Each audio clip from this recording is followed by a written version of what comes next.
Industri merupakan sektor strategis dalam pembangunan ekonomi nasional. Kontribusinya tidak hanya sebatas pada peningkatan produk domestik bruto, tetapi juga dalam penciptaan lapangan kerja, pengurangan kemiskinan, serta penguatan daya saing di tingkat global. Sejak era Orde Baru, industrialisasi menjadi salah satu strategi utama pembangunan Indonesia, dengan harapan dapat mendorong transformasi ekonomi dari berbasis pertanian menuju perekonomian modern berbasis industri dan jasa. Namun, perjalanan pembangunan industri di Indonesia tidak selalu mulus. Ada masa ketika kebijakan terlalu berorientasi pada substitusi impor, sehingga industri kita tumbuh tetapi sangat bergantung pada bahan baku dan mesin dari luar negeri. Di sisi lain, ada juga periode ketika kebijakan terlalu terbuka pada perdagangan bebas, sehingga industri lokal kesulitan bersaing dengan produk impor. Dinamika inilah kita belajar bahwa pembangunan industri harus dijalankan dengan kebijakan yang terarah, konsisten, dan tepat sasaran. Untuk itulah, pemerintah menyusun kerangka kebijakan jangka panjang yang lebih komprehensif, yaitu Rencana Induk Pembangunan Industri Nasional atau RIPIN tahun 2015 hingga 2035. RIPIN menjadi pedoman utama agar pembangunan industri tidak hanya mengejar angka pertumbuhan, tetapi juga memperhatikan aspek pemerataan, berkelanjutan, dan daya saing global. Rencana Induk Pembangunan Industri Nasional RIPIN 2015 sampai 2035. Salah satu tonggak penting dalam kebijakan pembangunan industri adalah Rencana Induk Pembangunan Industri Nasional atau RIPIN tahun 2015 hingga 2035. RIPIN menetapkan visi besar yaitu menjadikan Indonesia sebagai negara industri yang tangguh pada tahun 2035. Terdapat beberapa tujuan utama dalam RIPIN, yaitu yang pertama, meningkatkan daya saing industri. Memastikan produk Indonesia dapat bersaing di pasar internasional dan diharapkan untuk mengembangkan sektor-sektor yang fokus pada inovasi, teknologi, dan nilai tambah.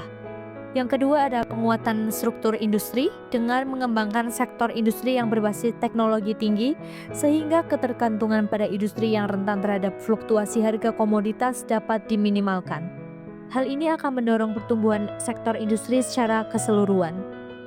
Yang ketiga, menciptakan industri yang berkelanjutan dan ramah lingkungan, sehingga kegiatan industri tidak hanya berfokus dalam mencari keuntungan semata, tetapi juga memperhatikan dampak di masa yang akan datang. RIPIN juga menegaskan pentingnya hilirisasi sumber daya alam, misalnya batu bara tidak hanya diekspor mentah, tetapi diolah menjadi bahan bakar cair atau petrokimia. Begitu juga dengan sektor perikanan, pertanian, dan perkebunan yang diarahkan untuk menghasilkan produk olahan bernilai tinggi. Selain itu, RIPIN menetapkan 10 sektor industri prioritas, antara lain industri makanan dan minuman, logam dasar, kimia, farmasi, tekstil, transportasi, serta telematika. Penetapan prioritas ini bertujuan agar pembangunan industri lebih fokus, sehingga sumber daya yang terbatas dapat diarahkan ke sektor yang memiliki multiplier efek besar terhadap ekonomi nasional. Aspek analisis kebijakan industri. Agar dapat menilai apakah kebijakan pembangunan industri tepat sasaran, kita perlu melakukan analisis berdasarkan beberapa aspek penting. Yang pertama, pengelolaan dana. Tanpa tata kelola keuangan yang baik, program pembangunan industri sering kali hanya berhenti di atas kertas. Yang kedua, pertimbangan lingkungan. Analisis kebijakan harus menilai sejauh mana kebijakan mampu mengurangi polusi, pengelola limbah, serta menjaga keseimbangan ekosistem. Yang ketiga, sumber daya manusia (SDM). Kesiapan tenaga kerja menjadi faktor penting. Industri 4.0 menuntut tenaga kerja yang melek digital, adaptif, dan inovatif. Yang keempat, diversifikasi industri. Diversifikasi ini memungkinkan pertumbuhan yang lebih stabil. Analisis kebijakan menilai apakah kebijakan memberi ruang bagi sektor-sektor baru seperti industri kreatif dan digital. Yang kelima, infrastruktur. Yaitu analisis harus menilai apakah infrastruktur yang tersedia sesuai kebutuhan sektor industri. Yang keenam, sinergi pusat dan daerah. Analisis kebijakan harus menilai apakah ada harmonisasi regulasi, apakah daerah dilibatkan sejak awal, dan bagaimana implementasi di lapangan. Pola dan strategi pembangunan industri. Pola pembangunan industri di Indonesia masih mengalami tantangan serius. Target yang ambisius seringkali tidak diiringi dengan realisasi yang memadai. Misalnya program hilirisasi tambang yang menghadapi hambatan infrastruktur dan keterbatasan teknologi. Untuk mengatasi masalah tersebut, pemerintah kini menerapkan sejumlah strategi. Yang pertama, menyusun roadmap industri yang lebih realistis dan sesuai dengan kapasitas nasional. Yang kedua, menentukan sektor prioritas agar sumber daya tidak terbuang sia-sia. Yang ketiga, mendukung riset, inovasi, dan pengembangan teknologi sebagai fondasi pertumbuhan industri jangka panjang. Yang keempat, mendorong pembangunan industri hijau untuk menekan dampak lingkungan. Yang kelima, mengoptimalkan penggunaan produk dalam negeri untuk mendukung industri lokal. Dan yang keenam adalah memperkuat kerjasama internasional untuk akses pasar, investasi, dan teknologi. Dampak kebijakan pembangunan industri. Setiap kebijakan tentu membawa dampak baik yang diinginkan maupun tidak. Kebijakan pembangunan industri membawa dampak positif seperti A. Membuka lapangan kerja baru dan menyerap jutaan tenaga kerja. B. Meningkatkan investasi baik domestik maupun asing. C. Meningkatkan penerimaan negara melalui pajak, PNBP, dan devisa ekspor. D. Memacu pertumbuhan infrastruktur di sektor kawasan industri. E. Meningkatkan kesejahteraan masyarakat melalui kenaikan pendapatan dan akses terhadap fasilitas publik. Namun, kebijakan pembangunan industri ini juga bisa membawa dampak negatif, antara lain yang pertama yaitu pencemaran udara dan air, serta kerusakan lingkungan akibat aktivitas industri. Yang kedua, urbanisasi berlebihan yang memicu kepadatan penduduk dan masalah sosial di kota-kota industri. Yang ketiga, ketimpangan ekonomi, di mana manfaat industri lebih banyak dirasakan di daerah tertentu.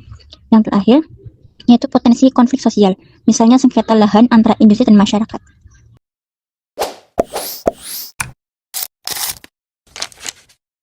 Sebagai contoh nyata dari implementasi kebijakan pembangunan industri di tingkat mikro, mari kita lihat pada UMKM Es Brasil yang berdiri sejak tahun 1968 di Sokaraja, Banyumas, Jawa Tengah.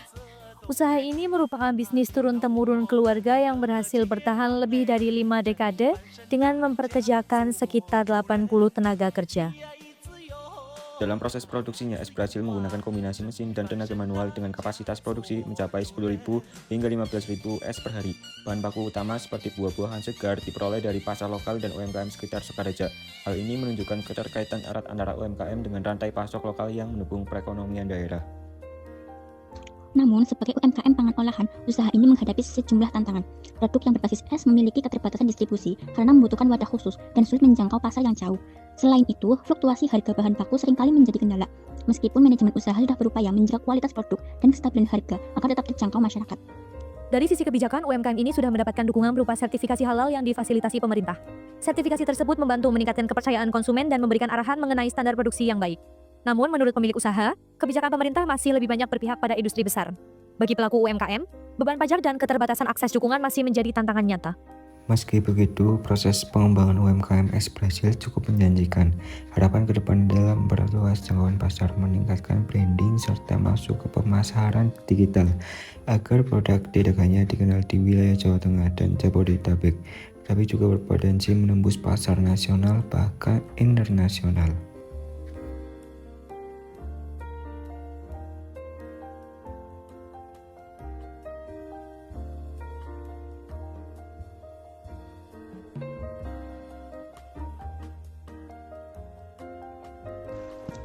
Studi kasus ini menunjukkan bahwa meskipun kebijakan pembangunan industri sudah ada, implementasi di tingkat UMKM masih memerlukan perhatian lebih.